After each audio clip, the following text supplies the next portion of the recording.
well. Hence I'm here. So thank you very much. I did hear from his nurse a little while ago that he is watching. And I just want to say, I'm glad that you're doing so well, but I did hear from your nurse that you need to use your spirometer a little more often. So as the Chair of Health and Family Services for the House General Assembly, I order you to use your spirometer. And keep getting well, honey. I'll see you soon. All right. So we will go ahead and call this meeting to order. And Secretary, please take the roll. Representative Bentley? Here in the room. Thank you. Representative Bowling? Present in the room. Representative Bray? Present in the room.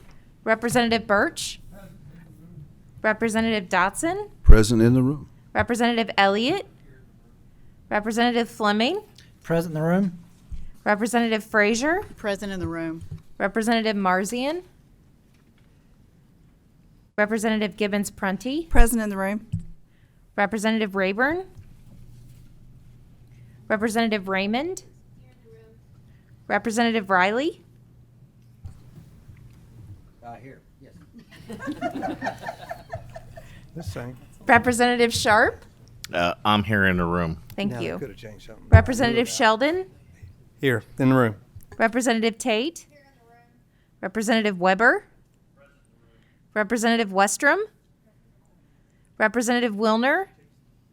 Yes, I'm here in my annex office. Thank you. Chairwoman Mosier? I am here. Wonderful. We have a quorum and are duly established to do business. I will be presenting House Bill 2. We do have a committee sub, so we need to adopt that first, and then we'll hear from Senator Alvarado on Senate Bill 2. Motion on Second. Okay, thank you. I think I'll make my way to the table just to, yes.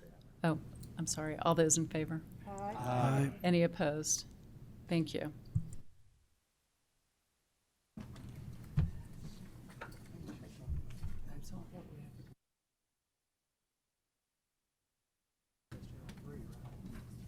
At some point, it didn't come in.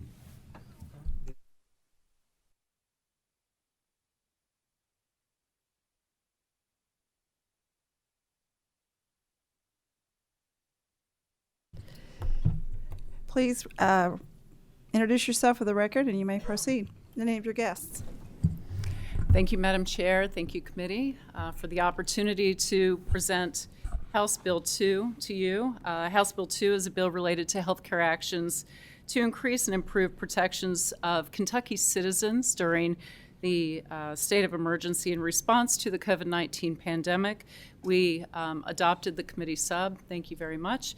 With me, I have a guest who I will allow to introduce himself and help explain the changes that we made. It's always good to be Chairman Mosier's guest. I'm State Representative Jason Nemus, Eastern Jefferson County and South Odom.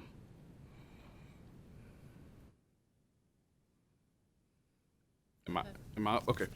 So Section 9 of the bill amends KRS 214-036. Last year, we passed Senate Bill 8 to amend KRS 214-036, which has been on the books since at least 1968, to provide protections for citizens so they won't have, against mandated vaccines that violate their religious beliefs or their conscience. We did not include local health departments, and so this amendment cures that. And I would note that the bill passed in the Senate, I think 33-1, and in the House, every member of the majority voted for it. We had 77 votes. Motion to approve. Second. Okay, we have a motion and a second. Motion. Who made the motion? Fleming, seconded by Bowling. Are there any questions? Okay. Representative Birch? He said forget it. He said he was okay. We need your microphone on. Representative Birch, please use your microphone. Sure. People of religious beliefs are exempted, what you're saying, from getting inoculated or anything like, right? Is that what you're saying? Representative, since 1968, Kentucky law has allowed individuals with religious beliefs that oppose immunizations to opt out. And so what we did last year was we expanded that to include conscientiously held beliefs. And so if you're a child and your guardian or a doctor submits a written, I think it's a sworn statement that it qualifies, then you will not be subject to immunization. If you're an adult, then you can do that for yourself, obviously. My question is, are these people exempt from getting the disease by being exempted from being inoculated? No, obviously, Mr. Former Chairman, I think you were the chair for 25 years. 30. 30 years, thank you. This was on the books the entire 30 years you were the chairman? I know I tried to change it. Fair point, sir. But you understand what I'm saying. We exempt these people, and the reason I tried to change it was the fact that you exempt them, but you don't exempt them from passing it on to us who are vaccinated. And it doesn't keep us, keep them from getting it because they aren't vaccinated. And I appreciate their religious beliefs, but when their religious beliefs cause me problems with my health, then I think my health takes precedent over their religious beliefs. And that's all I have to say. Thank you anyway. Representative Wilner? Thank you very much. And actually, my question is really a holdover from yesterday's meeting. And it's sections, they were sections 9 and 10, and now they're sections 10 and 11. The finding those regulations deficient. And I was just wanting some clarification about why those regs were found deficient. I'm happy to answer that. I believe it's the rationale for finding the statewide mask mandates deficient was that this can really be handled on a local level. There are two different regulations. One has to do with the statewide mask mandate on healthcare facilities, and most healthcare facilities have their own rules dictating the use of masks and safety for their patients and their constituency. And the second KRS the administration reg, excuse me, had to do with the statewide mask mandate for everyone.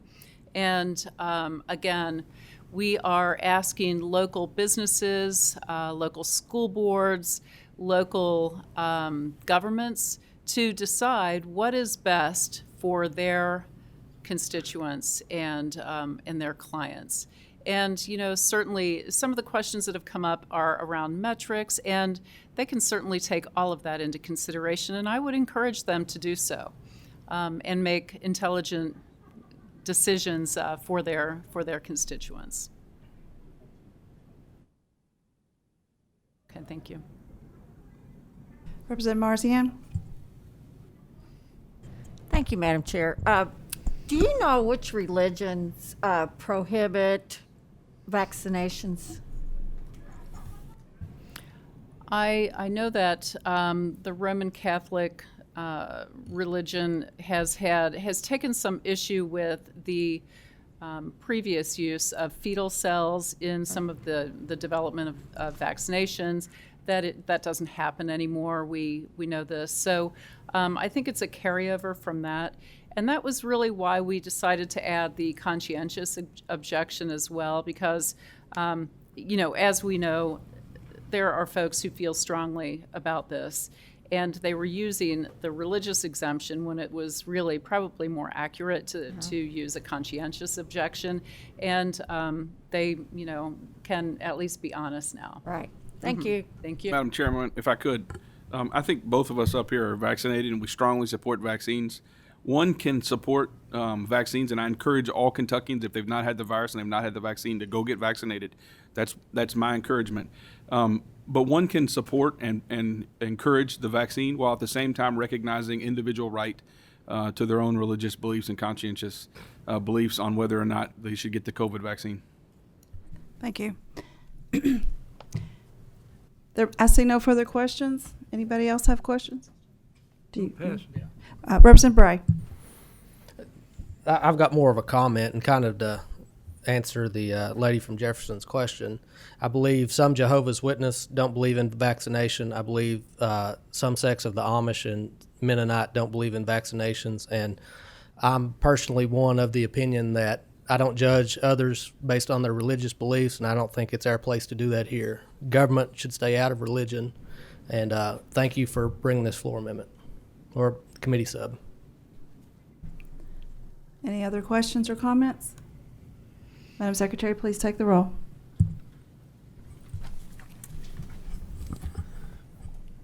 Representative Bentley? Representative Bowling? Yes. Representative Bray? Yes. Representative Birch? I'd like to explain my vote. I'm going to vote against it because of the issue dealing with masking. And I don't see this as being a real problem to anybody. My district, I surveyed my district, was 85% for the masking and 85% supporting the governor's position on this. And I'm not going to go against my constituents. And I believe what the gentleman just said. He thinks that government should stay out of religion, and I think religion should stay out of government. I vote no. Representative Dotson? Yes. Representative Elliott? Representative Fleming? Aye. Representative Frazier? Yes. Representative Marzian? Representative Gibbons-Prunty? Yes. Representative Rayburn? Representative Raymond? Representative Riley? Yes. Representative Sharp? Yes. Representative Sheldon? Yes. Representative Tate? Yes. Representative Weber? Yes. Representative Westrom? Representative Wilner? No. Chairwoman Mosier? Yes. Thank you. House Bill 2, as amended by committee sub, passes with a majority and should do so favorably on the floor. So thank you very much.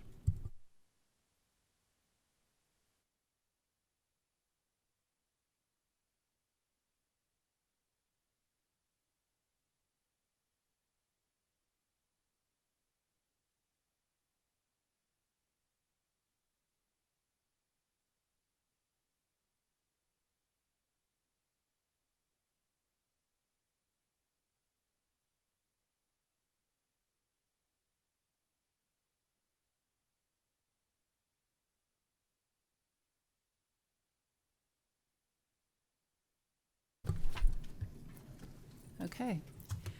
All right, next we will hear from Senator Alvarado and Senate Bill 2. Please introduce yourself for the record and proceed.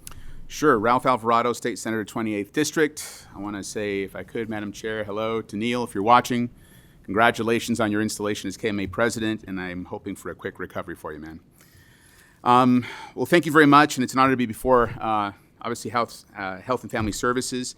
Hopefully you have the language for Senate Bill 2 before you. I believe it is very similar to the bill that was just passed by this committee, but I will kind of go through the sections quickly and be happy to entertain any questions. We have a motion on the bill and a second, so I think we will just skip ahead to any questions. I have said enough, Madam Chair. Excellent. Do we have any questions from the committee? All right, seeing none? If I could. Absolutely. There was one question earlier regarding Section 12 and why it was found deficient in administrative regulations. Mm-hmm. One of the issues that was there, according to KRS 214.020, it does require that a due process be established for someone who violates any aspects of the law. And in the regulation, it was arbitrary, capricious, as far as the committee was concerned, and it had no promulgative due process for people who violated that. So that was part of the problem, is when you put in, say, this is going to be illegal, and you don't have any due process for people to appeal that, that was one of the reasons why it was found deficient. And part of the reason why it's till June, I believe, is if you find something deficient, that it goes beyond the second term, so it's going to last about 2 years, and that's why the date that's put in there is part of the regulatory process as well. Okay, thank you for that explanation. That was also a question about that date on the House floor. Okay, so seeing.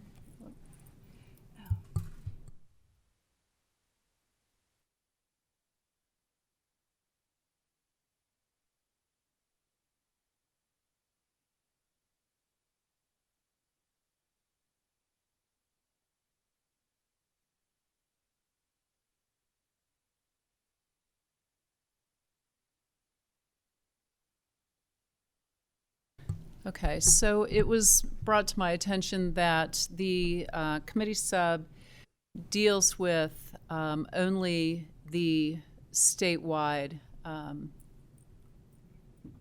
statewide mandate on vaccines.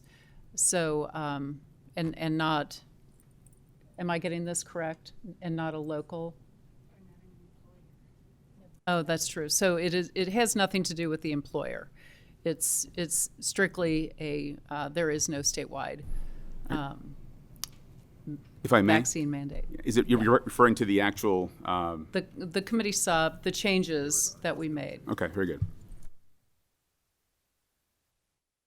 that were the changes that were on House Bill 2, which are incorporated into Senate Bill 2.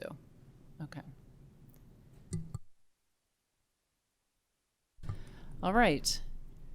See no questions, I will entertain a motion on the bill. Oh, we have a motion and a second? Okay. All right. Secretary, please take the roll. Representative Bentley? Representative Bowling? Aye. Representative Bray? Aye. Representative Birch? Representative Dotson? Aye. Representative Elliott? Representative Fleming? Aye. Representative Frazier? Yes. Representative Marzian? Representative Gibbons-Prunty? Yes. Representative Rayburn? Representative Raymond?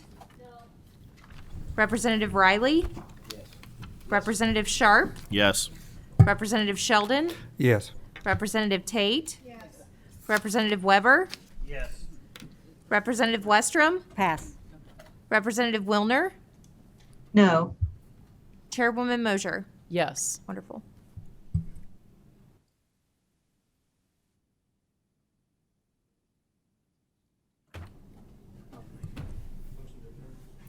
So Senate Bill 2 passes with favorable expression. The same should pass on the House. Having no further business, thank you, Senator Alvarado. Thank you, Madam Chair, members of the committee. The meeting is adjourned.